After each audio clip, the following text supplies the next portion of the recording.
Hello student, आज हम लोग क्लास 10th का एनसीईआरटी का एक्सरसाइज 9.1 करने जा रहे हैं। ये रिलेटेड है चैप्टर हाइट एंड डिस्टेंस से। ठीक है, ये ट्रिगोमेट्री का ही पार्ट है जिसमें हमने ट्रिगोमेट्री का सारा जो चैप्टर है वो कंप्लीट कर चुका है और ये ट्रिगोमेट्री के अंदर ही आता है हाइट एंड डिस्टेंस जो आज हम पढ़ेंगे। ठीक है, इसमें हाइट एंड मेजरमेंट में करेंगे किसका हाइट का मेजरमेंट और डिस्टेंस का मेजरमेंट। तो किसी भी टावर का हाइट फाइंड आउट करेंगे या किसी भी बिल्डिंग का हाइट फाइंड आउट करेंगे। ठीक है, और कोई बिल्डिंग या टावर से कितना दूर कोई व्यक्ति खड़ा है उसका डिस्टेंस को मेजरमेंट करेंगे। ठीक है, तो आइए हम लोग पहले समझते हैं कि हाइट एंड डिस्टेंस को निकालने के लिए तीन मेथड या बोल सकते हैं तीन टर्म है जिसको याद रखना बहुत ही जरूरी है। वो तीन टर्म क्या है? तो पहला जो टर्म है वो है लाइन ऑफ साइट। पहला टर्म क्या है? Line of site. पहला टर्म क्या हुआ? Line of site. दूसरा टर्म क्या हुआ है? तो एंगल ऑफ इलिवेशन या बोल सकते हैं इलिवेशन एंगल। इलिवेशन एंगल, ठीक है। और तीसरा जो है वो है आपका डिप्रेशन एंगल। तीसरा कौन सा है? तो डिप्रेशन एंगल। ठीक है, अब ये तीनों जो होता है line of site, elevation angle और डिप्रेशन एंगल, ये बनता कैसे है पहले हम उसके बारे में सोचते हैं। तो देखिए लाइन ऑफ साइट कैसे बनता है। जैसे मान लेते हैं कि कोई टावर है या कोई मीनार है, ठीक है। तो इस टावर का एक टॉप पॉइंट भी होगा और एक बॉटम पॉइंट भी होगा। ठीक है, और कोई व्यक्ति जो है वो यहाँ पे खड़ा है। क्या है? यहाँ पे कोई खड़ा है। ठीक है, अच्छा ये टावर जो होगा या कोई बिल्डिंग होगा वो जमीन के ऊपर ही होगा, सरफेस के ऊपर होगा। तो हम एक सरफेस बना दिए इधर। अच्छा सरफेस इधर भी हो सकता था लेकिन हम इधर बनाए, हम सारा सरफेस नहीं बनाएंगे। तो अगर ये व्यक्ति अपना चेहरा ऊपर करके इस टॉप को देखेगा मीनार का, तो जो इस आंख से और इस ऑब्जेक्ट को देखने में जो लाइन बनेगी उसी लाइन को हम लोग बोलते हैं लाइन ऑफ साइट बोलते हैं। ठीक है, क्या बोलेंगे इसको? लाइन ऑफ साइट बोलेंगे। लाइन ऑफ साइट बोलेंगे। ठीक है, लाइन ऑफ साइट जैसे हम टॉर्च जलाते हैं तो टॉर्च जलाने से उससे एक लंबी लाइट निकलती है कि नहीं, रे जैसा। उसी तरह से हम लोग जब आंख से किसी ऑब्जेक्ट को देखते हैं तो हमारा आंख और देखे गए ऑब्जेक्ट के बीच में क्या होती है? एक लाइन बनती है। ठीक है, उसी लाइन को हम लोग क्या बोलते हैं? लाइन ऑफ साइट बोलते हैं। ठीक है, अच्छा दूसरा है इलिवेशन एंगल किसे कहते हैं? तो इलिवेशन एंगल क्या होता है कि जब हम अपने आंख को उठाकर किसी ऊंचे स्थान पे रखे किसी वस्तु को देखते हैं तब जो एंगल बनता है उस एंगल को बोलते हैं एंगल ऑफ इलिवेशन। और ये एंगल ऑफ इलिवेशन कब किसके साथ बनता है? तो हॉरिजॉन्टल लाइन और लाइन ऑफ साइट का। जैसे देखिए ये व्यक्ति जो है इस मीनार के टॉप को देखेगा तो अपना चेहरा को ऊपर करेगा, तो ऊपर करने से एक एंगल बनेगा। इसके आंख के पास क्या बनेगा? एक एंगल बनेगा। और ये एंगल किसके साथ बनेगा? तो लाइन ऑफ साइट और एक हॉरिजॉन्टल लाइन के साथ बनेगा। और इसी एंगल को क्या बोलेंगे? Elevation angle. इलिवेशन एंगल बोलते हैं। ठीक है, तीसरा है डिप्रेशन एंगल। डिप्रेशन एंगल किसे बोलेंगे? तो डिप्रेशन एंगल बोलते हैं जब कोई व्यक्ति मीनार के ऊपर कोई बैठा हुआ होगा। जैसे मान लेते हैं कि एक टावर है, इस टावर के ऊपर कोई एक आदमी बैठा हुआ है और ये आदमी टावर पर बैठकर जमीन पर किसी ऑब्जेक्ट को देखता है या किसी पॉइंट को, कोई आदमी को भी देख सकता है। तो मान लेते हैं कि जमीन पे कोई एक ऑब्जेक्ट है, वस्तु है जिसको वो देखता है। तो ये आंख को नीचे झुकाना पड़ेगा इस ऑब्जेक्ट को देखने के लिए। तो ये जब देखेगा तो हमको पता चल गया कि ये जो आंख से देखने के बाद जिस ऑब्जेक्ट को देखेगा तो इसके बीच में एक लाइन बनेगा जिसको लाइन ऑफ साइट बोलते हैं। तो ये तो हो गया आपका लाइन ऑफ साइट हो गया। ठीक है, अच्छा एंगल ऑफ डिप्रेशन कौन सा होगा? तो हम बोले कि एंगल ऑफ एलिवेशन हो या एंगल ऑफ डिप्रेशन हो, दोनों एंगल जो होता है हमेशा लाइन ऑफ साइट और हॉरिजॉन्टल के साथ बनता है। तो यहाँ पे तो इसके पास हॉरिजॉन्टल दिख नहीं रहा, तो क्या करेंगे? ग्राउंड के पैरेलल एक लाइन खींच देंगे उसके आंख के पास। तो इसके आंख के पास क्या खींच दिए? एक लाइन खींच दिए। तो ये हो गया हॉरिजॉन्टल लाइन और ये हो गया लाइन ऑफ साइट। अब इसी के बीच में जो एंगल बनेगा इस एंगल को बोलेंगे डिप्रेशन एंगल। इस एंगल को क्या बोलेंगे? डिप्रेशन एंगल बोलेंगे। ठीक है, तो पता चल गया कि एंगल ऑफ डिप्रेशन किसे कहते हैं और एंगल ऑफ एलिवेशन।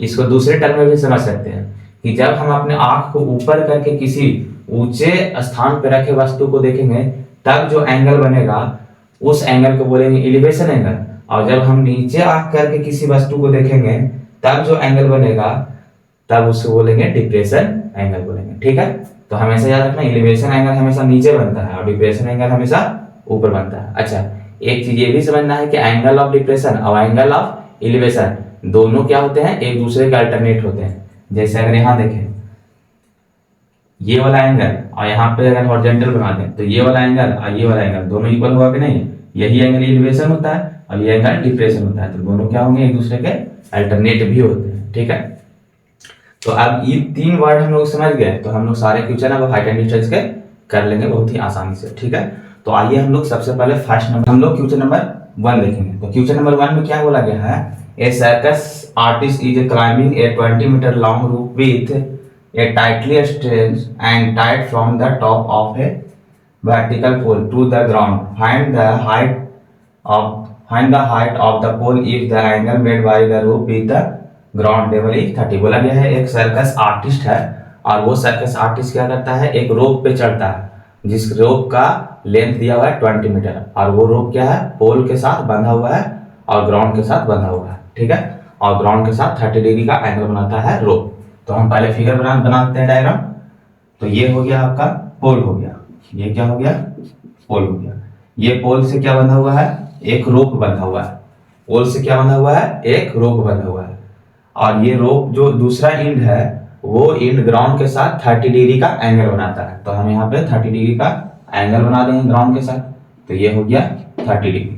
ठीक है, तो हमें फाइंड आउट करना है इस पोल का हाइट। तो हम नेमिंग कर देते हैं ए, बी और सी।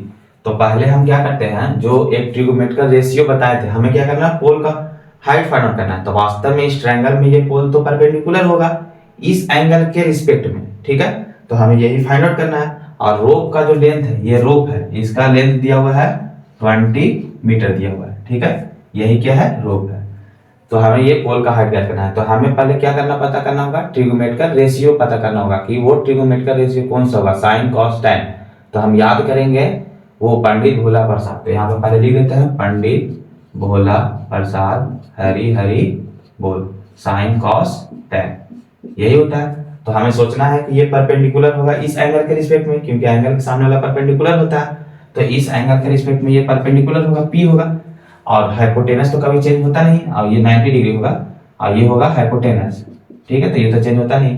तो हम सोचेंगे कि परपेंडिकुलर और हाइपोटेनस किस में आता है, कौन सा ट्रिगोनोमेट्रिक रेशियो में? तो P बाई एच आ रहा है साइन में, तो हम क्या लगाएंगे? एंगल साइन लगाएंगे। अच्छा, लैंग्वेज लिखना चाहते हैं तो लिख सकते हैं A B is pole and A B is क्या हो जाएगा? रोप हो जाएगा। यहाँ पे लिख सकते हैं। तो सॉल्यूशन में हम लिख सकते हैं शॉर्ट में कि here A C is pole and A B is rope. ठीक है, नाउ इन ट्रायंगल, कौन सा ट्रायंगल है? ए सी बी बोल सकते हैं, A C B. In triangle A C B में चलेंगे तो बोलेंगे हमको लगाना है साइन थीटा। तो साइन थीटा का थीटा की जगह पर क्या लिखेंगे? थीटा की जगह पर हम लिखेंगे 30 डिग्री। तो sine 30 degree equal to P by H लिखेंगे। तो साइन 30 का वैल्यू कितना होता है? 1/2 होता है। पी तो हमको निकालना है, मतलब ए सी निकालना है और एच दिया हुआ है, रोप दिया हुआ है कितना? 20 दिया हुआ है। तो क्रॉस मल्टीप्लाई करेंगे, तो क्या मिलेगा? 2AC इक्वल टू 20 मिलेगा। ठीक है, तो 2 से क्या होगा? 20 कट जाएगा 10 टाइम्स, तो कितना मिल गया? AC equal to 10 metre. ठीक है, और यही 10 मीटर क्या है? Height of pole. यहाँ पे लिखेंगे हेंस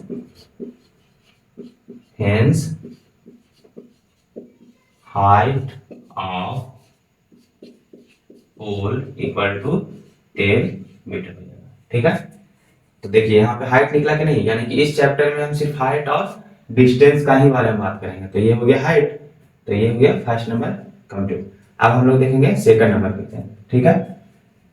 अब हम लोग क्वेश्चन नंबर 2 देखेंगे। देखिए क्वेश्चन नंबर 2 में क्या बोला गया है, a tree breaks due to a storm and the broken part bends so that the top of the tree touches the ground, making an angle of 30 degree with it. The distance between the foot of the tree to the point where the top touches the ground is 8 meter. Find the height of the tree. इस question में बोला गया है कि एक पेड़ है और वो पेड़ क्या होता है, उसका ऊपर वाला पार्ट टूट कर ग्राउंड से जाकर टच कर जाता है और जहां पे टच करता है वहां पे 30 डिग्री का एंगल बनाता है। उसके साथ साथ ये भी बोला गया है कि जहां पे टच करती है पेड़ का टॉप जो है वो टच करती है ग्राउंड का, उसका डिस्टेंस मतलब उस पॉइंट से उस पेड़ के बॉटम का डिस्टेंस जो है वो 8 मीटर दिया हुआ है। तो हमें फाइंड करना है कि शुरू में स्टार्टिंग में उसका हाइट कितना था पेड़ का, ठीक है, टूटने से पहले, ठीक है। तो हम यहाँ पे फिगर बनाते हैं पहले। तो मान लेते हैं कि ये पहले क्या था, ट्री था। ये पहले इधर थोड़ा सा बनाते हैं। ये मान लेते हैं क्या था, पहले ट्री था, यानी ट्री का हाइट पहले इतना था, लेकिन आंधी तूफान आने के कारण इसका इतना पार्ट जो है वो टूट कर, मतलब इस तरह से था, ये टूट कर ऐसे घूम गया। ये इतना पार्ट क्या हो गया, टूट कर मुड़ गया। तो ये वाला जो लेंथ होगा ये वाला इक्वल होगा, क्योंकि यही वाला पार्ट टूट कर मुड़ा है, ठीक है। तो नाम देते हैं यहाँ पे ए, बी, सी और डी। और ये भी बोला गया है कि जब ये टूटता है तो इसका जो टॉप पॉइंट है वो ग्राउंड से एंगल 30 बनाता है। तो ये 30 लिख दिए, ठीक है। तो हमें फाइंड आउट करना है ट्री का लेंथ, यानी स्टार्टिंग में ट्री का लेंथ जो था वो AC था। तो हम फाइंड आउट करेंगे BC और फाइंड आउट करेंगे BD, क्योंकि BC और BD फाइंड आउट करेंगे तो इन दोनों को जोड़ देंगे तो ये टोटल हाइट AC आ जाएगा, क्योंकि BD जो है वो AB के इक्वल है, ठीक है। तो सबसे पहले हम लिख देते हैं यहाँ पे सॉल्यूशन में, पहले लिख देते हैं कि AB जो है वो इक्वल है किसका, BD का, ठीक है।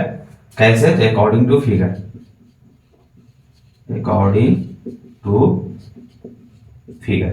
फिर चलेंगे ट्रायंगल, इन ट्रायंगल BCD, और हम सोचेंगे हमें ये वाला लेंथ फाइंड आउट करना है। अच्छा इसमें क्या दिया हुआ है, D पॉइंट से ये बॉटम, ट्री का जो बॉटम है उसका डिस्टेंस कितना दिया हुआ है, 8 मीटर दिया हुआ है। ये डिस्टेंस 8 मीटर दिया हुआ है। तो पहले हम BC फाइंड आउट करते हैं, फिर उसके बाद BD फाइंड आउट करेंगे। तो BC फाइंड आउट करने के लिए हम सोचेंगे कि BC जो है इस एंगल के रिस्पेक्ट में परपेंडिकुलर होगा, और ये 8 जो है CD जो है वो बेस होगा।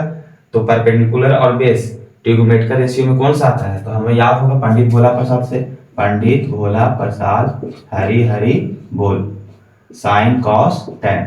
तो किस में आता है, P और B किस में आता है, तो tan में आता है, P/B। तो tan लगा देंगे।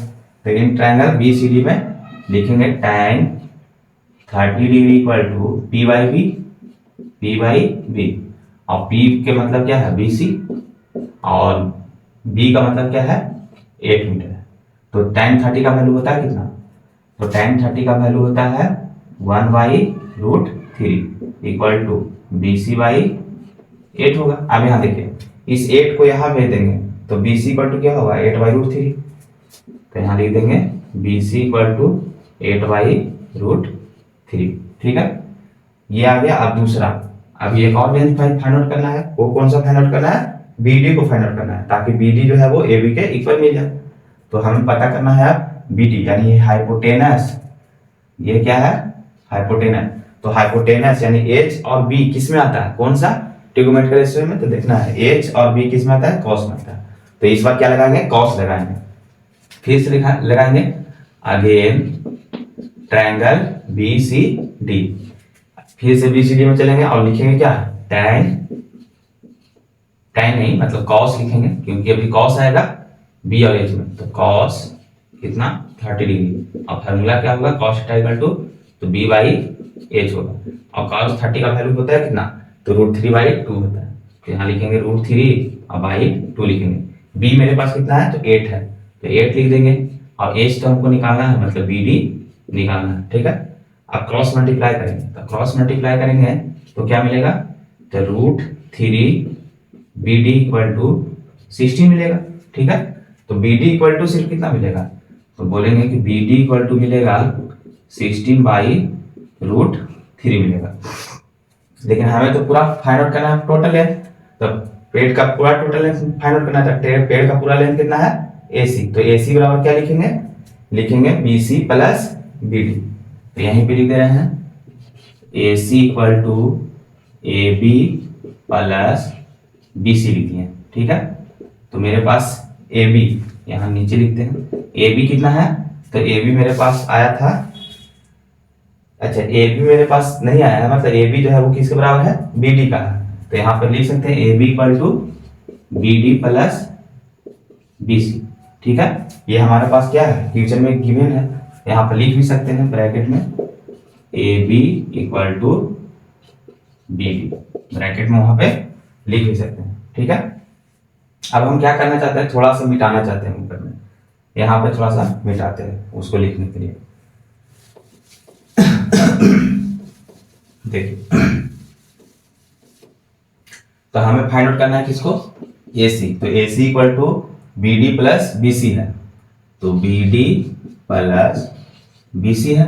BD मेरे पास कितना आ चुका है, तो 16/√3, 16/√3, और BC इक्वल टू कितना आया है, 8/√3, 8/√3। एलसीएम लेंगे तो कितना मिलेगा, √3, तो 16 और प्लस 8, टोटल कितना होगा, तो 24/√3, ठीक है। तो हम क्या करेंगे, रेशनलाइजेशन करना पड़ेगा, क्योंकि नीचे रूट में जनरली हम लोग नहीं रहने देते हैं, ठीक है।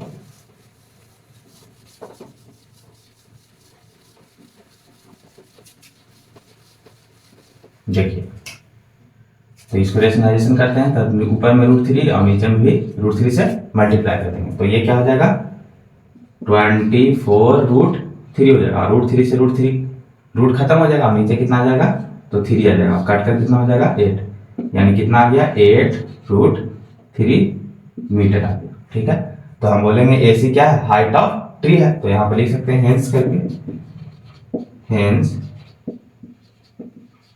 Height of tree equal to कितना हो जाएगा, 8√3 मीटर।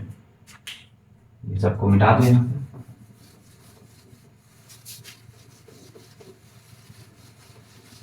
ये हो गया हाइट ऑफ ट्री, ठीक है। तो ये हो गया क्वेश्चन नंबर 2 कंप्लीट। अब हम क्वेश्चन नंबर 3 देखेंगे। बोला गया है, a contractor plan to install 2 slides for the children to play a part in the children too below age that 55 years she prefer to the have slide whose top is at a height of 3.5 meter and is inclined at an angle of 30 degree to the ground, whereas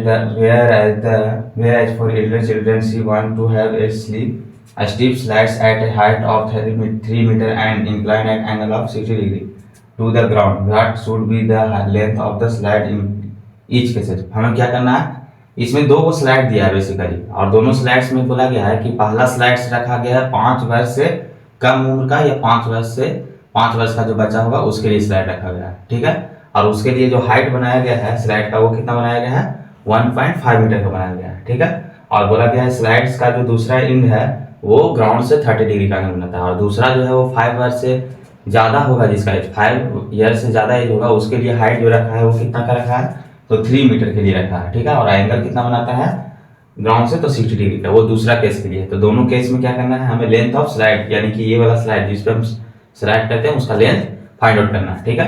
तो पहले हम पहला case में हम लोग निकालते हैं कि फॉर एज अंडर 5 ईयर, यानी 5 वर्ष या 5 वर्ष से अंदर वाला जो एज वाला हो गया, वो उसके लिए स्लाइड का लेंथ कितना होगा। तो हम ये वाला लेंथ फाइंड आउट करना चाहते हैं। तो इसको फाइंड आउट करने से पहले सबसे पहले हम लोग ये सोचेंगे कि ये हाइपोटेनस होगा, इस वाला एंगल के अनुसार ये परपेंडिकुलर होगा। तो हाइपोटेनस और परपेंडिकुलर किस ट्रिगोनोमेट्रिकल फंक्शन में आता है, जो हम लोग याद किए थे पंडित भोला प्रसाद हरिहर बोल, तो उसमें हम देखेंगे।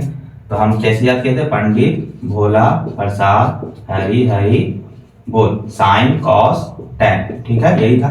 तो एच और पी किस में आता है, तो एच और पी साइन थीटा में आता है, तो यहाँ लगा देंगे साइन, और एंगल कितना रखेंगे, तो 30 डिग्री। तो साइन 30 डिग्री इक्वल टू, यहाँ पे लिख सकते हैं इन ट्रायंगल ए बी सी, ठीक है, यहाँ पे लिख देते हैं इन ट्रायंगल ए बी सी। तो साइन 30 इक्वल टू क्या होता है, पी बाई एच होता है, और साइन 30 का वैल्यू कितना होगा, तो 1/2। पी का वैल्यू मतलब ए बी वैल्यू दिया हुआ 1.5 दिया हुआ है। अब एच तो हमें फाइंड आउट करना है, मतलब ए सी जो है वो फाइंड आउट करना है, ठीक है। क्रॉस मल्टीप्लाई करेंगे तो ए सी इक्वल टू कितना हो जाएगा 1.5 इंटू 2 मल्टीप्लाई करेंगे तो 15 मतलब 3.0, यानी ए सी इक्वल टू कितना आ गया 3 मीटर आ गया। अब ये 3 मीटर जो होगा वो क्या होगा, तो ये लेंथ ऑफ स्लाइड होगा, तो यहां पर लिख देंगे हेंस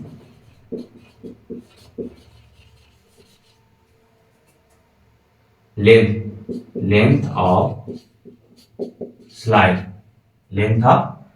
कितना हो गया, तो 3 मीटर हो गया। ये पहले केस के लिए हो गया। अब दूसरे केस के लिए हम लोग फाइंड आउट करेंगे जिसमें हाइट कितना होगा 5 मीटर होगा, ठीक है।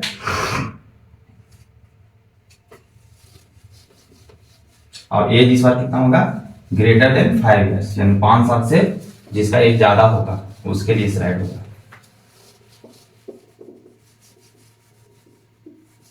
देखिए आप क्या होगा स्लाइड का और हाइट भी जो होगा उसका हाइट कितना हो गया 3 मीटर होगा, और एंगल कितना बनाएगा, तो ये 60 डिग्री बनाएगा, ठीक है।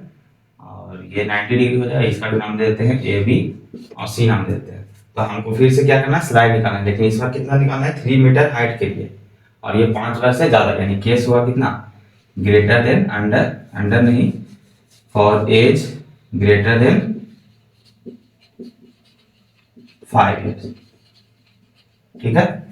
फिर से चलेंगे in triangle A B C, और फिर से सोचेंगे हमें तो ये वाला लेंथ निकालना है, हाइपोटेनस निकालना है, तो इसके सामने वाला परपेंडिकुलर हो जाएगा, यानी बी और एच फिर से किस में आएगा साइन थीटा में आएगा, लेकिन एंगल इस बार कितना रखेंगे तो 60 डिग्री, तो लिखेंगे sine 60 degree equal to P by H होगा। तो साइन 60 का वैल्यू कितना होता है, तो √3/2 होता है। अब परपेंडिकुलर का वैल्यू दिया हुआ कितना 3, और एच तो हमको निकालना है, मतलब एसी का लेंथ निकालना है, तो क्रॉस मल्टीप्लाई करेंगे तो क्या मिलेगा, तो √3 AC इक्वल टू 6 मिलेगा। तो AC इक्वल टू कितना हो जाएगा, तो 6/√3 हो जाएगा, ठीक है। यानी मेरे पास आ गया AC इक्वल टू, रेशनलाइजेशन कर दो 6/√3 को √3/√3 से, तो कितना हो जाएगा 6√3, और नीचे में कितना हो जाएगा 3 हो जाएगा, तो 3 से 2 टाइम्स कट जाएगा, तो 3 2 टाइम्स, तो कितना आ गया 2√3 आ गया। यानी बोलेंगे लेंथ ऑफ स्लाइड कितना आ जाएगा, यहां पे लिख देते हैं hence length of slide equal to 2√3 metre, ठीक है। तो इसका आंसर एक हो जाएगा 2√3 मीटर, और शुरू में जो आया था 3 मीटर। तो ये हो गया क्वेश्चन कंप्लीट। अब हम लोग क्वेश्चन नंबर 4, बोला गया है the angle of elevation of the top of a tower from a point on ground which is 30 metre away from the foot of tower is 30 degree, find the height of the tower. बोला गया है एक tower है, ठीक है, एक tower है और ग्राउंड पे कोई एक पॉइंट है, जिस पॉइंट से टावर का जो टॉप है उससे एक एंगल बनता है, और ग्राउंड से एंगल बनाता है, यानी कि एलिवेशन एंगल बोला जा रहा है। एलिवेशन एंगल का मतलब क्या होता है, ग्राउंड से बनता है, नीचे से बनता है एलिवेशन एंगल। तो बोला गया है टावर के टॉप से ग्राउंड के किसी पॉइंट पे एक एंगल बनता है, एंगल ऑफ एलिवेशन बनता है, और वो एंगल ऑफ एलिवेशन कितना डिग्री बनता है 30 डिग्री बनता है, ठीक है। तो फाइंड आउट करने के लिए बोला गया है कि हाइट ऑफ टावर क्या होगा, और उसके साथ साथ ये भी बोला गया है जिस पॉइंट पे ग्राउंड के साथ जिस पॉइंट पे एंगल बनता है उस पॉइंट से टावर के बॉटम का डिस्टेंस कितना दिया हुआ है 30 मीटर, ठीक है, ये दिया हुआ है 30 मीटर। हम नेम कर देते हैं ABC, यही क्या है टावर है, ठीक है। तो हमें फाइंड आउट करना है क्या, यही टावर का हाइट फाइंड करना है। तो हम देखेंगे कि हमारे पास बेस दिया गया है, एक ट्रायंगल बनेगा राइट एंगल ट्रायंगल में ये बेस दिया हुआ है, तो हाइट निकालना है। तो हमें पता करना है इस एंगल के रिस्पेक्ट में ये परपेंडिकुलर होगा, ये बेस होगा, तो परपेंडिकुलर और बेस ट्रिग्नोमेट्रिकल फंक्शन में किस में आता है, तो tan थीटा में आता है, ठीक है। तो हम tan थीटा लगा देंगे। अब भूल गए होंगे तो ये फार्मूला देख लीजिए, पंडित भोला प्रसाद हरी बोल साइन कॉस tan, तो P बाई P किस में आता है tan में आता है, ठीक है। तो ये tan लगा देंगे, तो यहाँ आप लिख सकते हैं सॉल्यूशन में in triangle A B C में tan 30 डिग्री, tan 30 डिग्री का क्या हो जाएगा, पी बाई बी होगा, पी बाई बी। और tan 30 का वैल्यू होता है कितना, तो 1/√3। अब पी मेरे पास तो निकालना है, यानी ए बी तो लेंथ निकालना है, और बी बेस कितना दिया हुआ है, 30 दिया हुआ है। तो क्रॉस मल्टीप्लाई करेंगे तो 30 इससे मल्टीप्लाई हो जाएगा, तो 30 हो जाएगा और √3 ए बी हो जाएगा। तो ए बी इक्वल टू क्या मिलेगा, ए बी इक्वल टू मिल जाएगा 30/√3, 30/√3 ये ए बी इक्वल टू मिल जाएगा। तो हमें तो √3 नीचे नहीं रखना है, तो ऊपर रखना होगा, तो रेशनलाइजेशन कर देंगे, इसलिए बोल सकते हैं A B equal to 30/√3 into √3/√3 हो जाएगा, तो 30√3 हो जाएगा।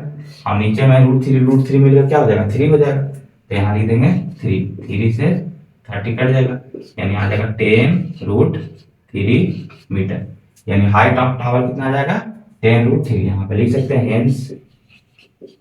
Hence height of tower equal to 10√3 metre, ये हो जाएगा आपका आंसर। ठीक है, तो ये क्वेश्चन नंबर 4 कंप्लीट हो गया। अब हम लोग देखेंगे क्वेश्चन नंबर 5। अब हम लोग देखेंगे क्वेश्चन नंबर 5। बोला गया है a kite flying at a height of 60 metre above the ground. बोला गया है एक काइट है जो ग्राउंड से 60 मीटर ऊपर उड़ रही है।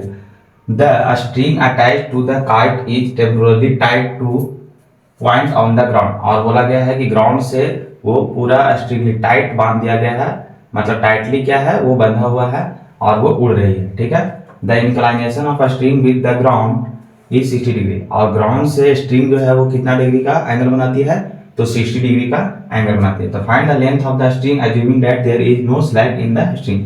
बोला गया है कि स्ट्रिंग का लेंथ फाइंड आउट करना है, और ये अज्यूम करते हुए कि स्ट्रिंग ढीला नहीं है, लूज नहीं है, एकदम टाइट है। ठीक है, तो हम यहाँ बना देते हैं काइट, ये क्या है, काइट है। ठीक है, और ये क्या है, काइट उड़ रही है और ग्राउंड के साथ कितना डिग्री एंगल बनाया हुआ है, तो 60 डिग्री, यानी काइट उड़ रही है और ग्राउंड के साथ 60 डिग्री का एंगल बनाया हुआ है। और हाइट जो है वो काइट का कितना है ग्राउंड से, तो वो है आपका 60 मीटर है। तो ये कितना है, 60 मीटर। नाम दे देते हैं ए बी सी। तो इस स्ट्रिंग का लेंथ फाइंड आउट करना है, ये है स्ट्रिंग। ठीक है, और ये होगा 90 डिग्री, तो ये स्ट्रिंग का लेंथ फाइंड आउट करना है। ठीक है, तो इसको फाइंड आउट करने के लिए हम सोचेंगे कि ये हाइपोटेनस होगा इस एंगल के रिस्पेक्ट में, क्योंकि 90 के सामने क्या होता है, हाइपोटेनस होता है, और इस एंगल के रिस्पेक्ट में ये क्या होगा, परपेंडिकुलर होगा।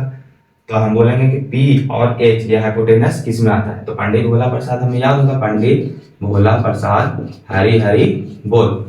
तो साइन कॉस और टेन होता है, तो इसमें हमें ढूंढना है कि H और P किस में आता है, तो H और P साइन में आता है, तो हम वही यहाँ पे लगाने जा रहे हैं। ठीक है, तो ये हो गया सोल्यूशन। तो सोल्यूशन में हमें फाइंड आउट करना है AC। तो हम एंगल लगा रहे हैं sine 60 degree, sine 60 degree. Sine theta equal to होता है क्या, तो P/H होता है। अब P मेरे पास है कितना, अच्छा पहले ऐसे लिखते हैं, साइन 60 का वैल्यू कितना होता है, तो √3/2 होता है। ठीक है, अब P मेरे पास कितना है, तो 60 मीटर है, और H तो हमें फाइंड आउट करना है, H का नाम क्या है, तो AC लिख देते हैं। ठीक है, अब क्रॉस मल्टीप्लाई करेंगे, तो क्रॉस मल्टीप्लाई करेंगे तो कितना मिलेगा, √3AC इक्वल टू 60 इंटू 2 मतलब 120 मिल जाएगा। ठीक है, तो AC इक्वल टू कितना होगा, 120/√3। तो AC इक्वल टू क्या मिल जाएगा, 120/√3 मिल जाएगा। लेकिन √3 नीचे है, तो इसको ऊपर करने के लिए रेशनलाइजेशन कर देंगे, यानी √3/√3 हो जाएगा। ठीक है, अब हम देखेंगे यहाँ पे 20√3, और √3 से √3 मल्टीप्लाई होगा तो 3 बाहर आ जाएगा, तो 3 हो जाएगा। काटेंगे तो 4 टाइम्स कट जाएगा, मतलब 40 टाइम्स, तो कितना आ जाएगा, AC इक्वल टू 40√3। तो यहाँ बोल सकते हैं AC इक्वल टू 40√3 मिल जाएगा हमें। ठीक है, और यही AC क्या है, लेंथ ऑफ स्ट्रिंग। तो यहाँ पे लिख देंगे hence length of string equal to 40√3 metre. यही हमें क्या करना था, फाइंड आउट करना था। तो ये हमारे पास मिल गया। अब हम लोग देखेंगे क्वेश्चन नंबर 6। क्वेश्चन नंबर 6 देखें, बोला गया a 1.5 metre tall boy is standing at some distance from a 30 metre tall building. बोला गया है कि एक बच्चा जो है वो है 1.5 मीटर लंबा, जो एक टावर मतलब एक क्या है एक बिल्डिंग के सामने क्या है खड़ा है, और उस बिल्डिंग का जो हाइट है वो कितना है 30 मीटर। उसके बाद बोला गया the angle of elevation from his eye, और उस बच्चे के आँख के द्वारा जो एंगल ऑफ एलिवेशन बनता है टॉप पे बिल्डिंग का, वो बनता है कितना 30 डिग्री। और उसके बाद जब बच्चा आगे की ओर बढ़ता है तो वही एंगल ऑफ एलिवेशन बदल जाता है और 60 डिग्री बन जाता है। तो पूछा गया है कि कितना दूरी वो यानी कितना डिस्टेंस वो बच्चा आगे की ओर बढ़ा है, ठीक है, वो लेंथ हमें फाइंड आउट करना है। तो बोला गया है कि एक बिल्डिंग है, ठीक है,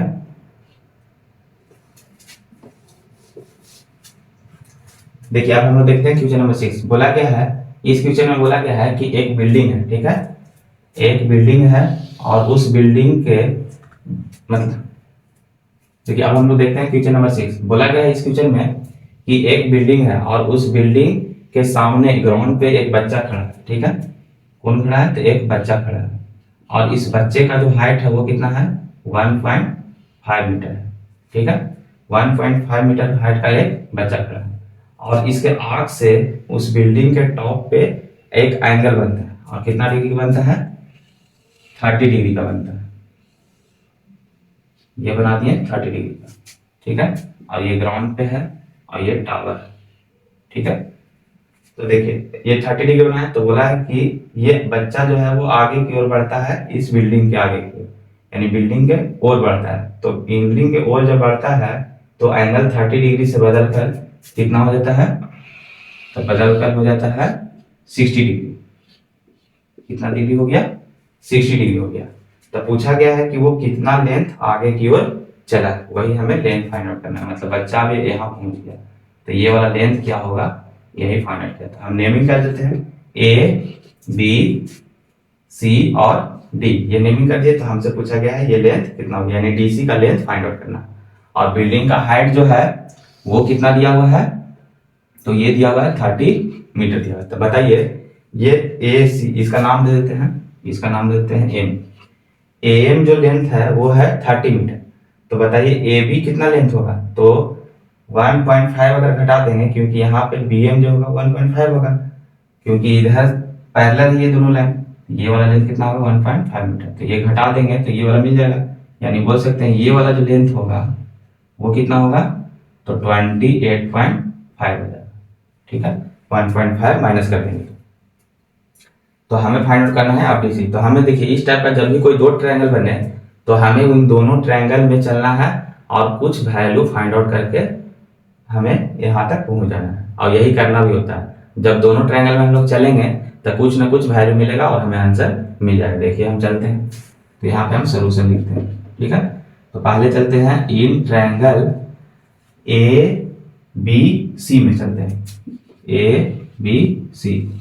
तो देखिए ए बी सी में हमें सी बी लेंथ और ए बी लेंथ के बारे में कंसीडर करना है। इसलिए करना है क्योंकि हमें इस बेस से मतलब है, इस हाइपोटेनस से मतलब नहीं है। तो बताइए कि हमारे पास ये बेस और हाइपोटेनस कौन से ट्रिग्नोमेट्रिकल रेशियो में आता है, तो ये हो गया इसके रिस्पेक्ट में ये पी हो गया और ये हो गया बेस। तो पी बाई बी किस में आता है, तो tan थीटा में आता है। तो tan थीटा चलाएंगे, तो यहाँ पे लिखेंगे tan 60 डिग्री लिखेंगे, और पी बाई क्या लिखेंगे, बी लिखेंगे। और tan 60 का वैल्यू कितना होता है, तो √3 होता है, और p का वैल्यू कितना दिया हुआ है, तो 28.5, और नीचे में b का मतलब bc। तो bc तो नहीं पता है, तो यहाँ पे लिख देंगे bc। अब क्रॉस मल्टीप्लाई करेंगे, या बोल सकते हैं कि bc को यहाँ लेके आएंगे तो √3 नीचे चला जाएगा, तो हम इसी को लिख रहे हैं bc = 28.5/√3। अब इसको √3 को हटाने के लिए ऊपर नीचे मल्टीप्लाई करेंगे, तो √3/√3 हो जाएगा, ठीक है। तो यही क्या मिलेगा 28.5 √3/√3 √3 से √3 तो 3 बाहर आ जाएगा। अब 3 से काटेंगे तो कितना बार में कटेगा, तो 3 9, 3 9 होता है और 3 बचे 15, यानी 9.5 बार में कट गया, यानी आ गया आपका 9.5√3। ठीक है, 3 9 होता है और 3 बचे 9.5, ये आ गया आपका इतना मीटर। ये किसके इक्वल टू आया है, तो BC इक्वल टू। और इसको फर्स्ट इक्वेशन भी बोल सकते हैं। अब सेकंड में हम क्या करेंगे, दूसरा ट्रायंगल में चलेंगे। तो दूसरा ट्रायंगल में किसमें चलेंगे, तो ADB में आप चलेंगे, इन ट्रायंगल ADB में। जब इन ट्रायंगल ADB में चलेंगे तो हमें फिर से इस एंगल के रिस्पेक्ट में ये परपेंडिकुलर हो जाएगा और पूरा बेस क्या होगा, BD होगा। तो बताइए बेस और P किस में होता है, फिर से tan में आएगा, तो tan से चलेंगे और tan इस बार कितना लेंगे, तो 30 डिग्री लेंगे और फार्मूला तो वही लिखेंगे P/B। ठीक है, tan 30 का वैल्यू कितना होता है, तो 1/√3 होता है।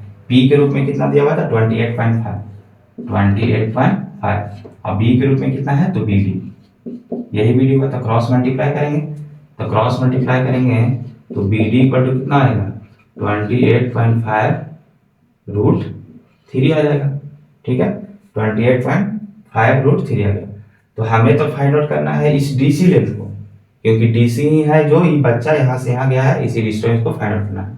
तो यहाँ फाइंड आउट करेंगे। तो यहाँ पर फाइंड आउट करने के लिए क्या करेंगे, लिखेंगे यहाँ पे distance walk by distance walk by y के द्वारा ही डिस्टेंस वॉक किया गया, तो हम वो डिस्टेंस क्या मिलेगा, तो DB यानी BD माइनस CB करेंगे तो ये वाला DC लेंथ मिल जाएगा। या इसी को लिख सकते हैं आप DC equal to BD minus BC। ठीक है, तो वैल्यू बस पुट कर देंगे। तो BD यहाँ पर लिखते हैं, ज्यादा अच्छा रहेगा। BD कितना आया है, तो BD आया है 28.5√3। तो यहाँ पे लिखेंगे 28.5√3 डिग्री।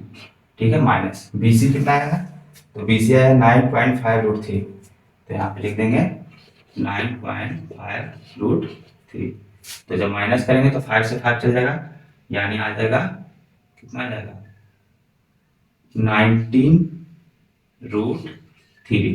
कितने आएगा, 5 से 5 और 18 में से 9, यानी 19.3, यानी 19√3 मीटर वो बच्चा क्या होगा, यहाँ से यहाँ तक जाएगा। तो ये हो गया मेरा क्वेश्चन नंबर 6 कंप्लीट हो गया। ठीक है, अब हम लोग देखेंगे क्वेश्चन नंबर 7। देखेंगे क्वेश्चन नंबर 7। बोला गया from a point on the ground the angle of elevation of the bottom and top of a transmission tower fixed at the top of 20 metre height building are 45 degree and 60 degree. बोला गया है एक building है। ठीक है, एक building पे क्या लगा हुआ है, एक ट्रांसमिशन टावर। जैसे हम लोग का जो सिग्नल वाला जो टावर होता है उसी को बोलते हैं ट्रांसमिशन टावर। तो एक बिल्डिंग है और उस बिल्डिंग का हाइट जो है वो कितना दिया हुआ है, 20 मीटर दिया हुआ है और ये ग्राउंड पे ही होगा टावर, मतलब बिल्डिंग जो है ग्राउंड पे होगा। तो बोला गया है कि उस बिल्डिंग के ऊपर एक ट्रांसमिशन टावर लगा गया है, तो ये ट्रांसमिशन टावर लगा दिया। ठीक है, ये ट्रांसमिशन टावर है। तो बोला गया ट्रांसमिशन टावर का बॉटम और टॉप से 2 एंगल बनाता है ग्राउंड पे किसी पॉइंट पे, और पहला जो एंगल बना रहा है वो एंगल बना रहा है, एक तो एंगल यहाँ बनाएगा बॉटम से, यानी ट्रांसमिशन के बॉटम से एक एंगल ग्राउंड के किसी एक पॉइंट पे बनाएगा और ट्रांसमिशन के टॉप से उसी पॉइंट पे एक और एंगल बनाएगा। तो पहला जो एंगल बना रहा है वो कितना डिग्री का बनाएगा, तब बोला जा रहा है कि पहला जो एंगल बना रहा है 45 डिग्री का बना रहा है। किसके साथ बना रहा है, तो बॉटम, यानी ट्रांसमिशन टावर के बॉटम जो है वो ग्राउंड से कितना बना रहा है, 45 डिग्री का बना रहा है। और उसके साथ टॉप जो है ट्रांसमिशन का वो भी ग्राउंड के साथ कितना डिग्री बना रहा है, तो 60 डिग्री बना रहा है। ठीक है, तो हमें क्या करना है, find the height of the transmission tower. तो हमें फाइंड आउट करना है ये ट्रांसमिशन टावर, ये है ट्रांसमिशन टावर।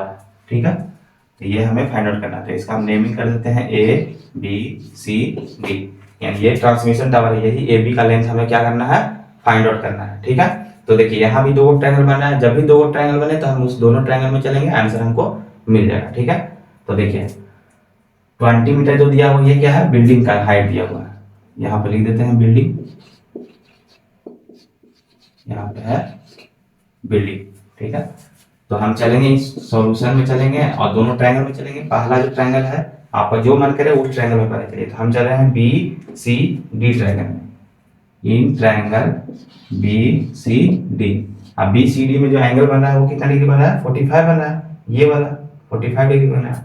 अच्छा 45 तो बन रहा है, 45 डिग्री तो बन रहा है। उसके साथ हमें अब ये सोचना है कि ट्रिगोनोमेट्रिक रेशियो का कौन सा फंक्शन लेना है, साइन लेना है, कॉस लेना है, टेन लेना है। तो हमें देखिए इस बेस से मतलब होगा और इस हाइट से मतलब होगा, हाइपोटेनस से कोई मतलब नहीं होगा। ऐसा क्यों, क्योंकि यही बेस जो है इस दोनों ट्रायंगल का है।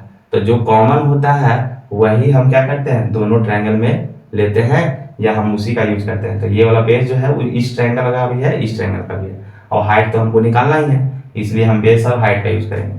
तो हम यहाँ पे चलेंगे in triangle B C D और लगाएंगे क्या, tan। और थीटा कितना है पहले, तो 45 डिग्री है, तो यहाँ पे 45 डिग्री तो है, और tan थीटा इक्वल टू होता है क्या, तो p बाई बी होता है।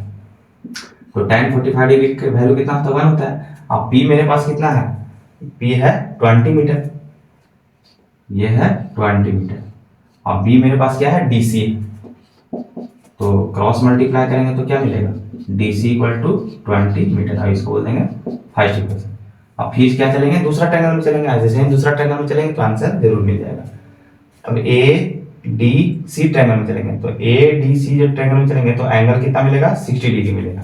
अब फिर से tan ही लगाएंगे, लिख देंगे इन ट्रायंगल ए डी सी, और क्या लगाएंगे tan, और एंगल कितना हो जाएगा, तो 60 डिग्री। और फार्मूला क्या होगा, तो p बाई बी होगा, क्योंकि tan थीटा का तो फार्मूला p बाई बी ही होता है। और tan 60 का वैल्यू कितना होता है, तो √3 होता है। अब p के रूप में इस बार p क्या होगा, तो पूरा AC लेंथ होगा, ठीक है। तो AC हमको नहीं पता है, हमें सिर्फ क्या पता था, BC पता था, तो लिख दिए AC, और नीचे में क्या होगा, DC, बेस तो DC ही है। अब यहाँ देखिए क्रॉस मल्टीप्लाई करेंगे तो √3 DC इक्वल टू AC हो जाएगा। अच्छा DC का वैल्यू यहाँ फाइंड आउट कर चुके हैं, कितना है 20, तो यहाँ पर रख देंगे, तो लिखेंगे √3 इंटू 20 इक्वल टू AC लिखेंगे, और यहाँ पे लिख देंगे बाई इक्वेशन 5, क्योंकि फर्स्ट इक्वेशन डीसी का वैल्यू पुट किया तो वहां पे लिख दिया। अब देखिए हमें तो फाइंड आउट करना है किसका वैल्यू, ए बी का वैल्यू फाइंड आउट करना है, हमें ए सी का वैल्यू नहीं फाइंड आउट करना है। तो ए सी को हम क्या नहीं लिख सकते हैं, A B plus B C लिख सकते हैं, तो वही लिखेंगे हम यहाँ पे। तो √3 लिखते हैं, 20 √3 इक्वल टू ए सी को क्या लिखेंगे, A B plus B C, A B plus B C, ये ए सी की जगह पे लिख दिए, ठीक है। अब 20 √3 लिख दिए, A B plus B C का वैल्यू कितना दिया हुआ है 20, तो यहाँ पे लिख देंगे 20 लिख दिए, ठीक है। अब ये 20 नंबर है तो इधर चला आएगा, तो ए बी इक्वल टू क्या मिल जाएगा, जब ये 20 इधर चलाएगा तो 20 √3 माइनस 20 हो जाएगा, 20 √3 माइनस 20 हो जाएगा, तो घटा देंगे या कॉमन ले लेंगे, तो कितना हो जाएगा 20 इंटू √3 माइनस 1 मीटर, और यही क्या हो जाएगा मेरा आंसर होगा। या बोल सकते हैं ए बी जो है वो ट्रांसमिशन टावर का लेंथ है, तो यहाँ पे लिख सकते हैं हेंस लेंथ ऑफ ट्रांसमिशन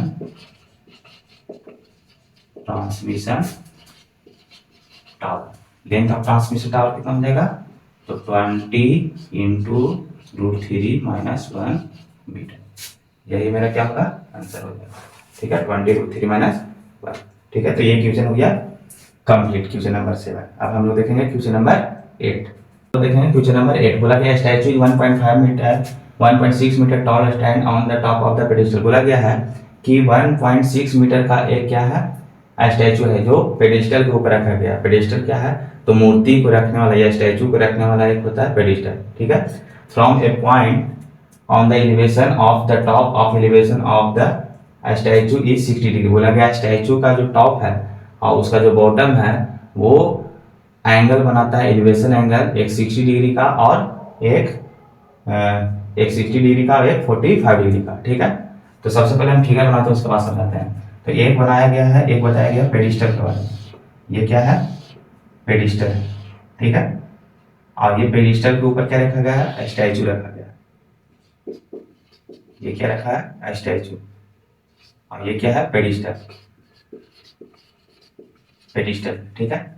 इसके ऊपर स्टैचू रखा है, तो बोला गया है कि स्टैचू का जो टॉप है वो क्या बना रहा है, एलिवेशन एंगल। तो एलिवेशन एंगल तो हमेशा नीचे बनता है, मतलब कि एक ग्राउंड के बारे में बोला जा रहा है। तो इसका जो स्टैचू का जो मतलब स्टैचू का जो टॉप पॉइंट है वो एलिवेशन एंगल बनाता है 60 डिग्री का, ठीक है। और इसी स्टैचू का जो बॉटम होता है वो बनाता है इसी पॉइंट पे एलिवेशन एंगल 45 डिग्री का, ठीक है। तो ये बना दिए 45 डिग्री का। तो हमसे पूछा गया है कि पेडिस्टल का हाइट क्या होगा, जिसमें स्टैचू का हाइट दे दिया गया है 1.6 मीटर। तो इसका लेंथ दिया गया है 1.6 मीटर। तो नाम देते हैं ए, बी, सी और ये डी। तो देखिए यहाँ भी क्या करना है, दो गो ट्रायंगल ढूंढना है, और ये ध्यान में रखना है कि दो गो ट्रायंगल जो होगा वो 90 डिग्री वाला होगा। ऐसा नहीं कि ये वाला ट्रायंगल को हम लोग चूज कर ले, ठीक है। इस ट्रायंगल को नहीं देखना, हमें क्या देखना है, 90 डिग्री वाला ट्रायंगल, ठीक है। तो पहले चलते हैं हम इस ट्रायंगल में, ट्रायंगल बी डी सी में। अच्छा, हम इसमें बेस को ही कंसीडर करेंगे, बेस और ये हाइपोटेनस, मतलब बेस और परपेंडिकुलर, ठीक है। तो पहले चलते हैं इन ट्रायंगल सॉल्यूशन में, in triangle B D C. क्या है यहाँ पे, in triangle B D C, B D C. तो in triangle B D C में अगर हम देखें तो लगाएंगे क्या, tan थीटा लगाएंगे, और tan थीटा लगाएंगे तो यहाँ पर क्या मिलेगा, P बाई बी, यानी कि B C by D C. tan angle कितना होगा, तो 45 डिग्री, तो मिल जाएगा B C by D C, ठीक है। वैल्यू पुट करेंगे, tan 45 डिग्री का वैल्यू कितना तो बना था बी सी का वैल्यू हमें फाइंड आउट करना है, और डी सी का वैल्यू भी हमारे पास नहीं दिया होगा, तो डी सी भी लिख देंगे, और दोनों को क्या लिख देंगे, B C equal to D C, और इसको बोल देंगे फर्स्ट इक्वेशन, ठीक है। कुछ नहीं मिला तो ऐसे ही लिख दिए। अब फिर सेकंड ट्रायंगल में चलेंगे, triangle A D C, in triangle A D C. तो फिर से लगाएंगे tan थीटा, और इस बार एंगल कितना होगा 60 डिग्री, तो लिखेंगे tan 60 डिग्री, ठीक है। tan 60 डिग्री, तो क्या हो जाएगा, P बाई बी, यानी कि AC बाई डी सी हो जाएगा, यानी कि AC बाई डी सी हो जाएगा, ठीक है। और tan 60 का वैल्यू कितना होता है, तो √3 होता है। और AC मेरे पास क्या होगा, AC का वैल्यू नहीं पता, अभी AC ही लिखते हैं, ठीक है। और AC बाई DC, तो ये DC ही रखते हैं। अच्छा, DC को हम लोग क्या लिख सकते हैं, तो DC को हम लिख सकते हैं BC भी लिख सकते हैं, ठीक है। अच्छा, BC क्यों लिखेंगे जो बताते हैं, हमको DC से मतलब नहीं है, हमें BC से मतलब है, क्योंकि BC का हाइट फाइंड आउट करना है, इसीलिए हम क्या चाहते हैं कि DC को भी BC ही लिख दिया जाए, यानी यहाँ क्या लिख देंगे, BC ही लिख देंगे। अब यहाँ पे क्या होगा, √3 BC हो जाएगा इक्वल टू AC हो जाएगा, ठीक है। अब AC को भी हम लोग तोड़ देंगे, AC को लिख देंगे AB प्लस BC, तो यहाँ पे लिख देंगे √3 BC इक्वल टू AC को क्या लिख देंगे, AB plus BC, AB plus BC लिख देंगे, ठीक है। तो √3 BC, और इस BC को इधर लेके आएंगे, और ये क्या हो जाएगा, AB हो जाएगा, ठीक है। अच्छा, AB का वैल्यू हमें पता है, यहाँ पे लिख ही देते हैं, AB का वैल्यू कितना है 1.6, ठीक है। तो इस BC को अगर कॉमन ले लेंगे तो क्या मिलेगा हमें, BC को अगर कॉमन ले लेंगे तो √3 माइनस 1 इक्वल टू 1.6 मिल जाएगा। तो BC इक्वल टू क्या होगा, √3 माइनस 1 डिवाइड में चला जाएगा, यानी लिख सकते हैं BC equal to 1.6 by √3 minus 1, ठीक है। अब इसको रेशनलाइजेशन कर देंगे, क्योंकि हमको रूट नीचे नहीं रखना होता, तो रेशनलाइजेशन करेंगे तो √3 प्लस 1 से हो जाएगा, और नीचे में √3 प्लस 1 हो जाएगा, ठीक है। तो 1.6 इंटू √3 प्लस 1 हो जाएगा, और यहाँ a minus B into a plus B, a square minus B square हो जाएगा। तो यहाँ पे क्या मिल जाएगा 1.6 √3 माइनस 1, और नीचे में क्या होगा, तो √3 का स्क्वायर करेंगे तो 3 मिलेगा, और 1 का स्क्वायर करेंगे तो 1 मिलेगा।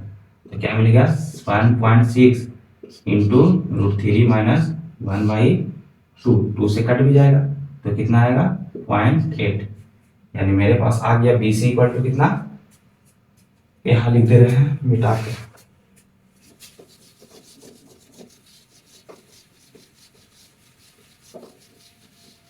यानी यहाँ बी सी इक्वल टू कितना आ गया 0.8 इंटू √3 माइनस 1 नीचे तो 2 से कटेंगे, यानी कि 0.8 इंटू √3 माइनस 1 आ गया। अब पॉइंट में भी अगर इसको सॉल्व करना चाहते हैं तो कर सकते हैं, ठीक है, हम इतना ही पे छोड़ देते हैं। अच्छा, बी सी ही क्या था, पेडिस्टल का हाइट था, तो यहाँ पे लिख देंगे हेंस